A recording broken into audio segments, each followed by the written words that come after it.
Bonjour, pendant l'été, on cherche des livres à lire et je vous en propose deux. On va commencer par celui-ci. C'est un livre très intéressant de Daniel Husson. Daniel Husson est physicien et enseignant. Et je lis un petit peu la quatrième de couverture et je vous la commente. Il montre que le système climatique est à la fois complexe et l'évolution non linéaire, mais il offre aussi des mécanismes d'équilibrage très puissants. En tout état de cause, il démontre que le CO2 ne peut en aucun cas être la principale explication des variations de la température du globe et qu'il existe une donnée constante partout sur Terre. C'est l'océan qui dicte sa loi à l'atmosphère et non l'inverse. Et puis il apporte une information quand même qui est assez intéressante. Pourquoi le GIEC, qui est l'élément essentiel si on veut de recherche sur le CO2, sur le climat, pourquoi le GIEC a été créé par rapport au CO2?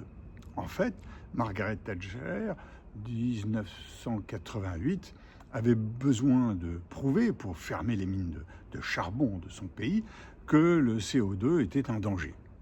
Et donc, elle arrive à faire créer le GIEC avec Ronald Reagan. Et l'objectif du GIEC, qui n'est pas de faire des recherches scientifiques, mais de rassembler des recherches scientifiques, avait comme objectif sournois, à son origine, de démontrer que le CO2 était un danger pour l'humanité.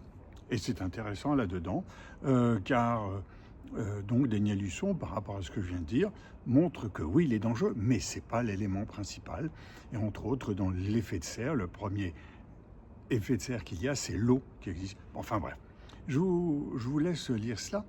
Et il arrive à une conclusion qui dit, voilà, enfin il rappelle qu'à défaut d'en connaître la date d'épuisement exacte, l'humanité doit intégrer rapidement la finitude prochaine des ressources fossiles et qu'il est désormais urgent pour l'homme de changer certaines de ses habitudes trop novices pour la planète et pour lui-même, pour entrer enfin dans l'ère du respect.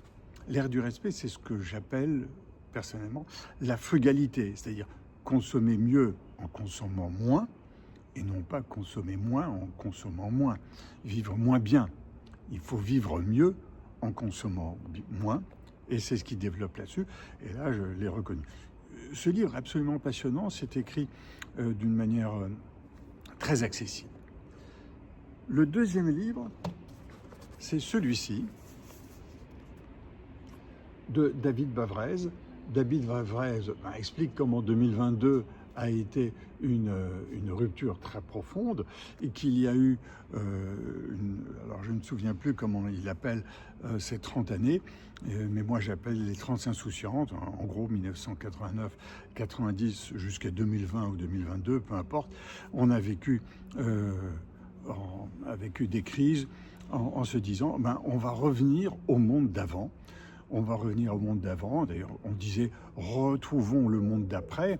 En 2020, après le Covid, retrouvons le monde d'après. Et il explique dans ce livre, puisqu'il vit à Hong Kong, donc il partage ce livre entre une vision des États-Unis et de la Chine et montre comment l'Europe est un petit peu perdue là-dessus. L'Europe trouvera son salut si gouvernement, entreprises et citoyens réussissent à construire ensemble une société de combat. L'économie de guerre sera l'affaire de tous. Et d'ailleurs, sa conclusion, c'est pour entrer dans cette nouvelle ère, rien de mieux que de fuir nos zones de confort. Plus que jamais, le confort ne sera réservé qu'aux seuls, entre guillemets, cons qui se croient forts.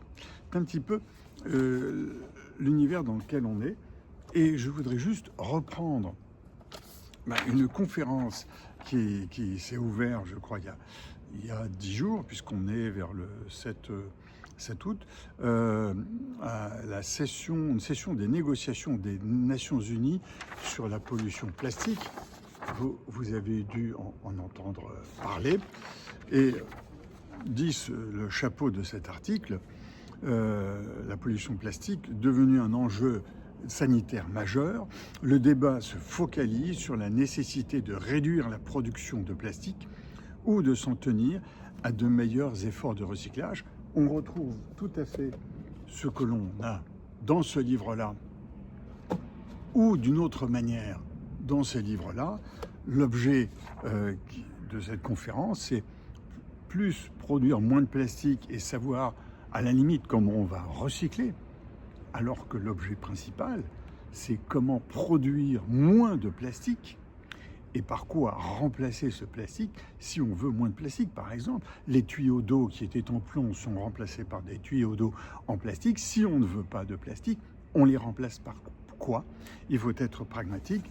Et puis la troisième industrie concernée par le plastique, une fois de plus, c'est le textile. J'en parle très souvent.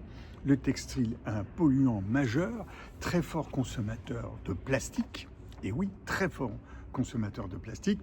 Mais on ne dit pas, on ne dit jamais comment réduire la consommation de plastique. Lorsque j'ai dit récemment sur LinkedIn qu'il fallait diminuer le textile que nous avons dans nos placards, j'ai eu comme réponse, alors maintenant vous vous intéressez à nos petites culottes. On ne vole pas haut. J'imagine que la fille était sans doute une écologiste parce que le sujet sur lequel j'avais développé, c'était la loi du plomb, donc très ciblé là-dessus. Une fois de plus, on a des crises, mais on les résout d'abord par des montants financiers dont on parle. Par exemple, la COP28, ça a été qui va payer pour qu'on puisse continuer de consommer du gaz et du pétrole. Voilà, je repars en plongée et à bientôt.